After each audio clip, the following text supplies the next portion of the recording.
Oi, colegas! Hoje eu vou trazer aqui algumas dicas sobre boas práticas para o uso da inteligência artificial na elaboração dos relatórios jurídicos, né? De forma com que a inteligência artificial seja uma aliada na finalização da produção desses relatórios. Vamos lá, dica um, né? Qual a finalidade da inteligência artificial na produção, né, dos relatórios jurídicos? Bom, a IA, ela pode ser utilizada como ferramenta de apoio técnico, né? Ela tem a finalidade de ajudar a organizar a estrutura desse relatório, ajudar na clareza, na coesão desse texto. Esse texto, claro, previamente analisado pelo profissional.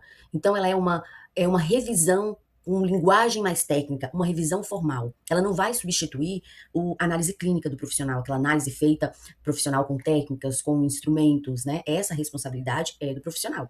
Ela não vai interpretar os dados da sua análise, do seu teste. Essa também é uma responsabilidade do profissional. Ela vai ajudar a deixar o texto mais fluido, né? Deixar com que as informações fiquem mais sistematizadas e não aquela colcha de retalhos que em alguns produtos técnicos acontecem. E também, às vezes, não respondem o quesito do juiz. A inteligência artificial ela vai ajudar você também a perceber o que está faltando. O que está faltando nesse relatório? Será que eu analisei tudo que eu deveria ter analisado? Será que não faltou alguns elementos para que, de fato, eu conseguisse responder a demanda e os quesitos daquele processo em questão? Então, a IA vai te ajudar também nisso, a perceber o que está faltando, né? E organizar o que você já tem também. Vamos lá, dica um, né? Qual a finalidade da inteligência artificial na produção, né, dos relatórios jurídicos? Bom, a IA, ela pode ser utilizada como ferramenta de apoio técnico, né? Ela tem a finalidade de ajudar a organizar a estrutura desse relatório, ajudar na clareza, na... Dica 2. Quais as responsabilidades técnicas e éticas com o uso da inteligência artificial? O profissional, ele é totalmente responsável, eticamente, legalmente, sobre o conteúdo produzido, né? As análises apresentadas, as conclusões técnicas, os encaminhamentos sugeridos, tudo isso é de responsabilidade do profissional. É, o profissional que faz uso da IA como colaboradora, ele deve revisar e ajustar. Algumas pessoas acham que vou colocar os dados, alguns elementos, e a IA vai gerar tudo para mim. Ela vai? Ela vai. Mas faz sentido para aquele contexto? Realmente aquilo foi feito? Onde está a análise técnica, o olhar clínico sobre o caso? Quais foram os instrumentos e quais foram as técnicas utilizadas para aquele resultado? Então, ela vai te dar um resultado, mas talvez não seja o resultado que você está esperando, o resultado pertinente para aquele caso. Então, você que vai validar, você vai revisar e ajustar. Por quê? Se tiver faltando elementos, ela vai pedir elementos. Peraí, mas ela vai tirar só sobre aquilo que você colocou. Talvez ela acrescente algo, mas pode ser que não seja pertinente para aquela situação. Aquilo realmente foi observado, aquilo realmente aconteceu. Então, a gente está trabalhando com inteligência artificial, que a ideia é ajudar você a deixar esse texto mais fluido, a deixar esse texto mais coeso, a te dar um universo vocabular mais extenso, ajudar você nessas questões, mas ela não pode, não deve e não vai analisar todo o contexto para você. É interessante, é necessário, imprescindível que você faça essa revisão e essa validação do que está sendo produzido ali, do que está sendo elaborado pela IA. Dica 2. Quais as responsabilidades técnicas e éticas com o uso da inteligência artificial? O profissional, ele é totalmente responsável, eticamente, legalmente, sobre o conteúdo produzido, né? As análises apresentadas, as conclusões técnicas, os encaminhamentos sugeridos, tudo isso é de responsabilidade do profissional.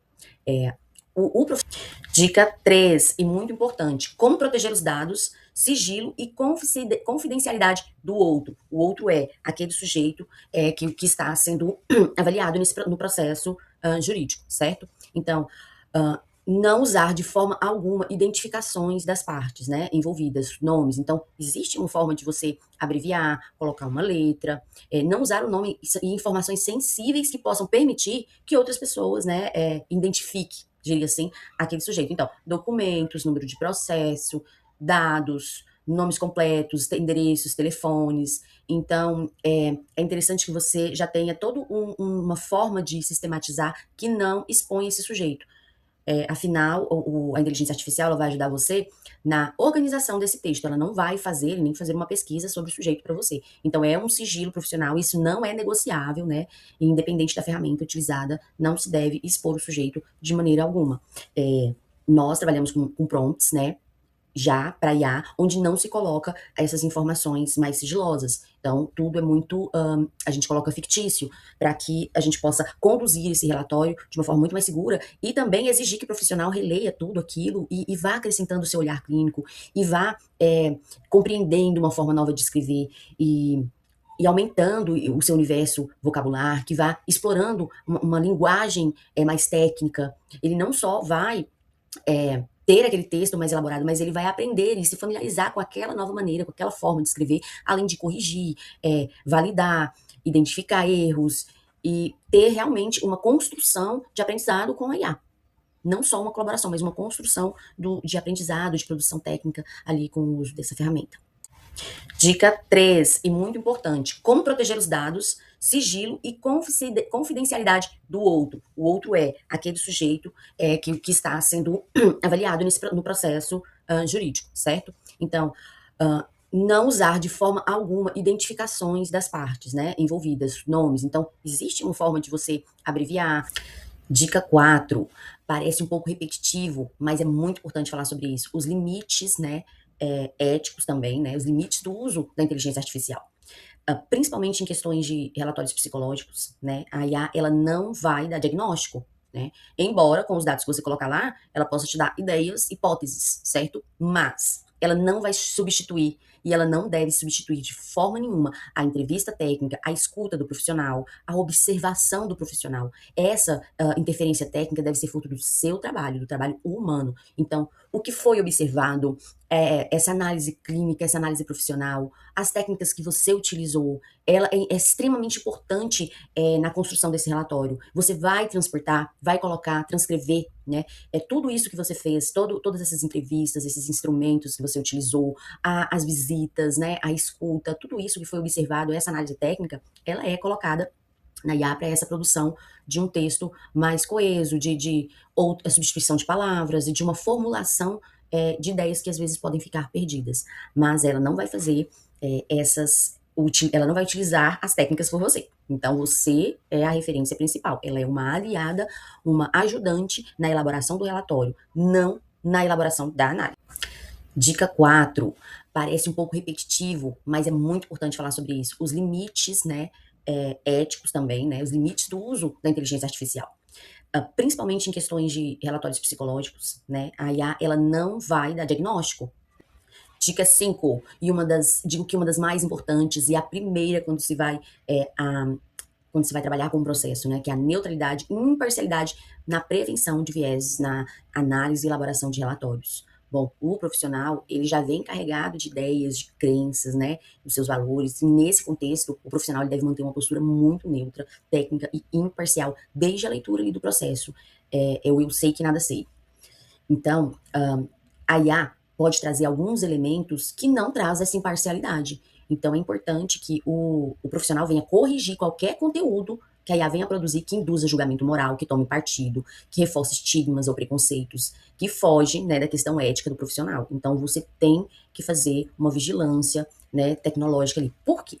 Mesmo que a gente coloque um prompt adequado, que já vai estar lá, né, de não usar e não induzir julgamento moral, não tomar partido do caso, mesmo que a gente coloque, a IA ela entende no seu computador, ela traz elementos que você já construiu ali no seu perfil. Às vezes pesquisas que você já fez, às vezes você coloca essa análise para fazer perto ou próximo, ou depois ou dentro de uma outra análise que você já estava fazendo, de uma outra pesquisa. Então, isso pode ser um tiro no pé.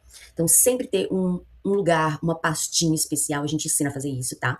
Como elaborar uma pastinha, onde você só vai colocar aqueles elementos, onde aquele prompt, aquele comando vai estar preparado só para aquilo.